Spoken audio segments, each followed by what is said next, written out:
កាលពីព្រេងនាយនៅក្នុងអាណាចក្រមួយឈ្មោះកូសូវ៉ាន់មេឃាគឺមានព្រះរាជវាំងដ៏ធំស្រស់ស្អាតស្ថិតនៅកណ្ដាលសួនផ្កានិងបឹងទឹកថ្លាដូចកញ្ចក់នៅទីនោះមានព្រះនាងមួយអង្គព្រះនាមព្រះនាងចន្ទ្រីដែលមានសម្រស់ស្រស់ស្អាតនិងមានចិត្តល្អជាទីបំផុតព្រះនាងស្រឡាញ់ធម្មជាតិនិងសត្វស្លាបគ្រប់ប្រភេទ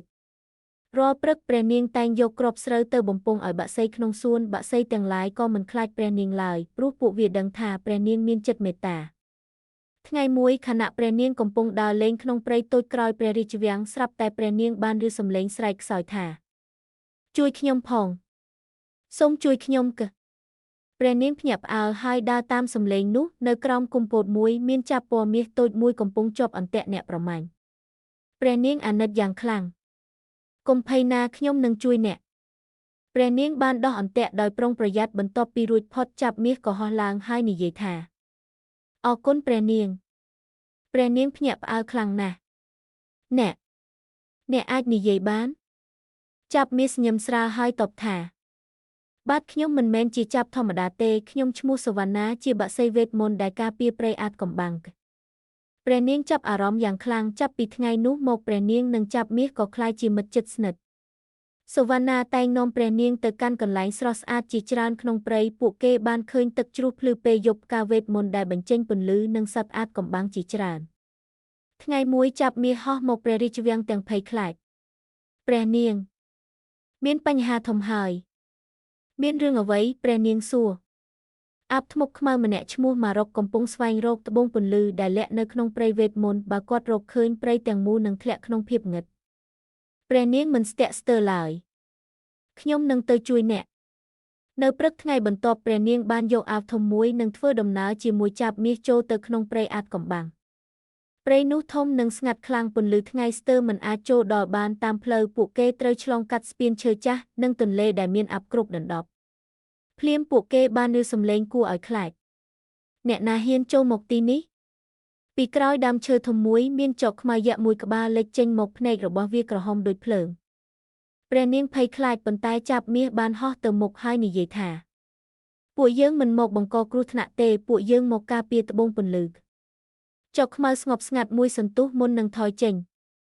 បើអ្នកមានចិត្តល្អព្រៃនឹងអនុញ្ញាតឲ្យអ្នកឆ្លងកាត់ព្រះនាងនឹងចាប់មាសបន្តដំណើររហូតទៅដល់ប្រាសាទបុរាណមួយនៅកណ្ដាលព្រៃ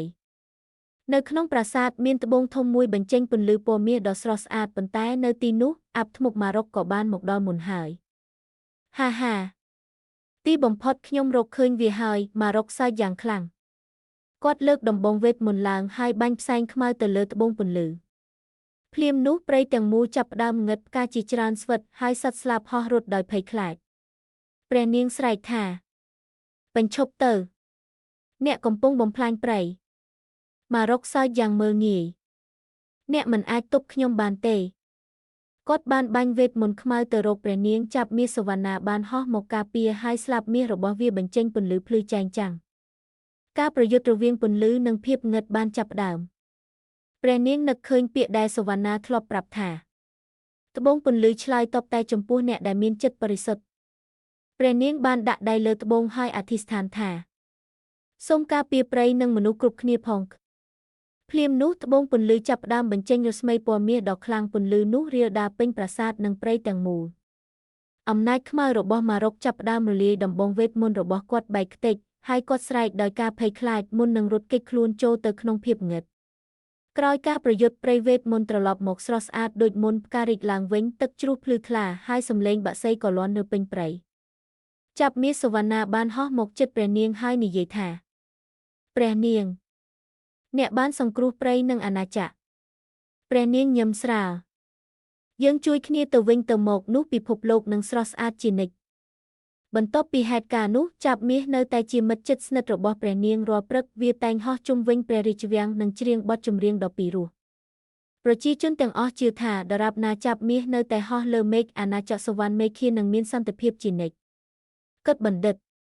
ចិត្តល្អនិងការជួយអ្នកដទៃគឺជាពន្លឺដែលអាចយកឈ្នះភាពងឹតបាន